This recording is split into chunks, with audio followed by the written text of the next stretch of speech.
Արցախի պատերազմից հետո բոլորս էլ կոտրված, խեղճացած, մտքերի մեջ, ինչ որ ասեն անկախ ամեն դա կապ չունի սոցիալական վիճակը, իրավիճակը, ես օրը 100-200 մարդու հետ եմ շփվում, դրսում, արտասահմանում,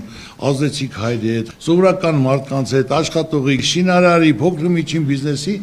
բոլորը կոտրված են։ Չկա աշխարհում մի հարց, մի խնդիր, որ լուծում չունենա։ Բոլորն էլ լուծում ունեն։ Ես ռեալ ինչին որ կպա ինչ գործին, ասեցի դա պետք է անեմ ամենալավը։ Մենք նայում ենք մեր հնարավորությունը, մեր եղածը, դրա հիման վրա, որ մենք կարողանանք կազմակերպել, մտածել, ծրագիր իրականացնել, այդ հարցերը կարգավորել։ Մենք չենք կարող խեղճացած մնալ, սա մեզ ամոթ է, ամբողջ հայությանը։ Մենք պարտավոր ենք միասնական քննարկելու, իրականացնելու,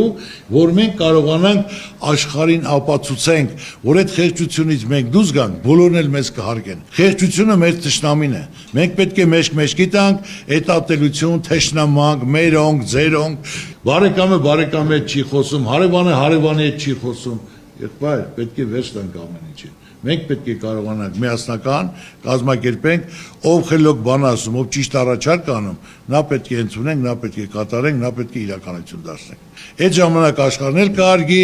եւ մենք նոր դաշնակիցներ էլ կունենանք, ուժեղ մարդու հետ են հաշվի նստում, թույլ է ոչ մեկն էլ հաշվի չի նստում։